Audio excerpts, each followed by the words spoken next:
Today's topic of Cowboy conversation is what in the world are they doing with free agency and why? And it is not a one-year discussion. It is more of a man. How many years discussion is that?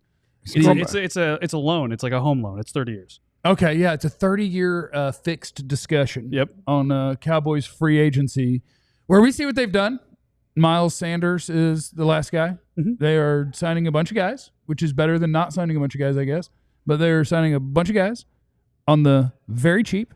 And the question that I throw out to you guys and the world, why can't the Cowboys write a real free agency check?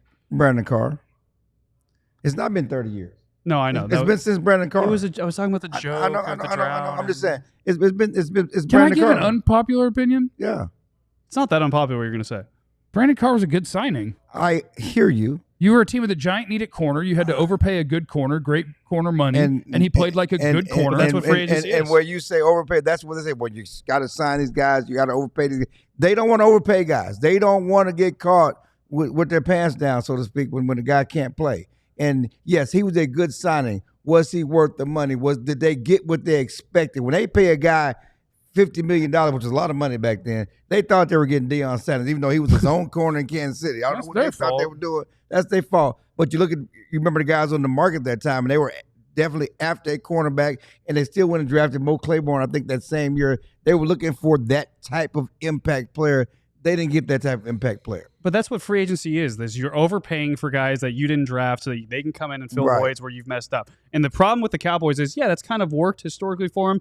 Hey, draft and develop. Look, we got Micah Parsons. We got this. Guess what? You haven't drafted well. So now you have to supplement those misses with hits in free agency. Right. And you got to overpay for them. If you're not going to overpay for them, if you want to take the rational route and say, hey, we had interest in Dre Greenlaw, but we weren't going to go above a certain number. Well, then you're never going to win the deal. You're never going to win the guy. You're never going to get him. You're going to finish in third place, and that's what you're going to be. You're going to be a happy, somewhat relevant, rational team. Right. So I think that's the overcorrection they made after spending that money and failing on Brandon Carr in the sense of what you got for your money, the bang for your money. They've gone the other way, but we're just not signing anybody for big money. We're signing these cheap one-year deals with shopping at bargain basement bins. We're hoping to get more than we put out. I mean, you look at, they have not signed a guy for more than $6 million in free agency since Greg Hardy. And that was a bad decision. Well, yeah, he was kind of a psycho. I'd be so glad he get beat up now. Oh, yeah. He don't win at all. He don't win at all. Does he? I don't even know if he's still going. I don't know what he he's was doing, not man. doing. He was not. He don't win at all. He was losing He gets a lot. knocked out all the time. Yeah. That's good for him. It's Yeah. good for him. You know, because you look at the guys they've signed this year. I mean, they've signed. The biggest money guy is the guy that came over in a trade. Yeah. Was Murray. With a $1 million guaranteed. Yeah. No comment. But I'm just saying, but everybody else, they're all bargain basement, small salary guys. One reason why we don't know what Miles Sanders is, they signed Miles because they don't want to talk about the money because he didn't get no money. Right. It's just it's wild to me that the guy who is going to get the most money, at least on their cap this year, out of the guys that they brought in, is the guy that they traded for. That the other team was desperate to find anybody to take that money. Yeah. So you did take a bad one on that you didn't even get to make the signing. I don't know how they can't sit down as a group and say to themselves, all right, we don't want to sign good player for great player money, but do we realize here is a print-off of our free agency of the last 7 years? Show me the good signings. We are getting exactly what we pay for there, just like we are at the top of free agency. Do we want good players or guys who can't play? Because we are saying we would rather pay what they're worth, and that means that no one else will sign them at all. Yeah. And we can get them for the minimum because they're not NFL players. And how is that a better solution? There's so much pressure on this team, and it drives me nuts. Because when I tell you I want to be positive about the Cowboys so bad, I live here. Your family's here. I want this team to win the Super Bowl every year. You know what that would do for for us? I pull for it to happen every year. It's like I'm not just being negative to be negative. I want them to win. And I don't know how you can look at the way you've done it. They have the most pressure in the entire NFL. Maybe Cincinnati's in the mix for this. You better be the best drafting team in the league. You better be.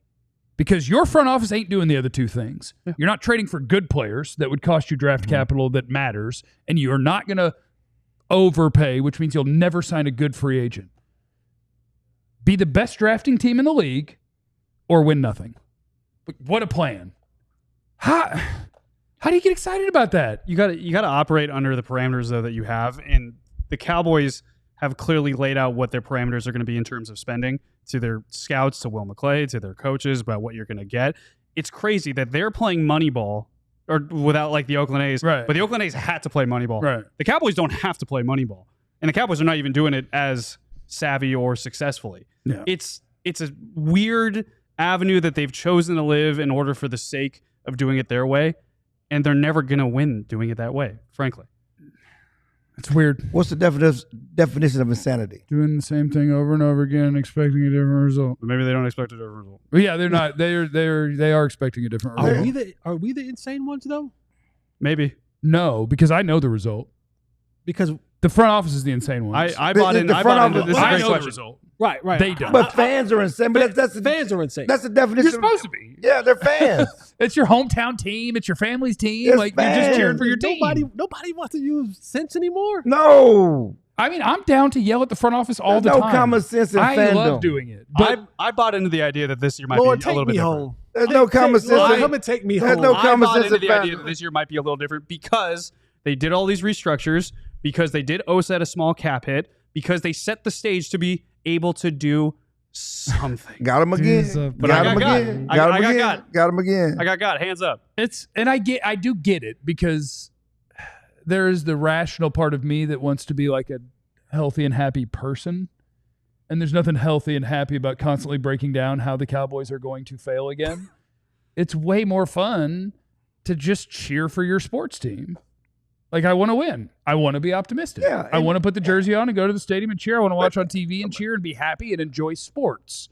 But as a writer, I've covered all the negative. I would like to see the Cowboys. I would like to write a winning story. Yeah. I would love I would love to. Again, I talked about the time that Tristan Hill went in Dak's face and said, "You ain't never won." Thanks, Tristan Hill. They were arguing about Wild. UCF and winning that championship and what's legitimate or not. But I would love to see Dak after what he's gone through. The same thing with Romo and Whitney, whoever else, what they've gone through, the stuff they have taken to come out on top. That would be a great story to write. That's why Tank said what he said. Tank said what he said because he lived it. For 11 But years. he was also a part of He it. lived. I know, right? Living it is being a part of it. Yeah. He lived it like Tyron lived it. Yes. Zach lived it. Romo lived it. Dak lived it. Jesse. He didn't have to take 12 years of it, but Jesse lived it. lived it. 3 like- seasons. I've lived it.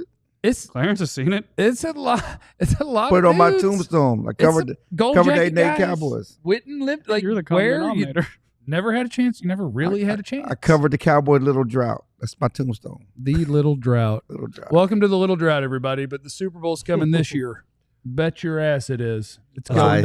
down. Now you just lying to the people. So Micah said, It's our time. It's our time. It's my our time. time. All we needed was Our a change in leadership. And now with Micah in charge, we've got this. I didn't mean to laugh at damn it.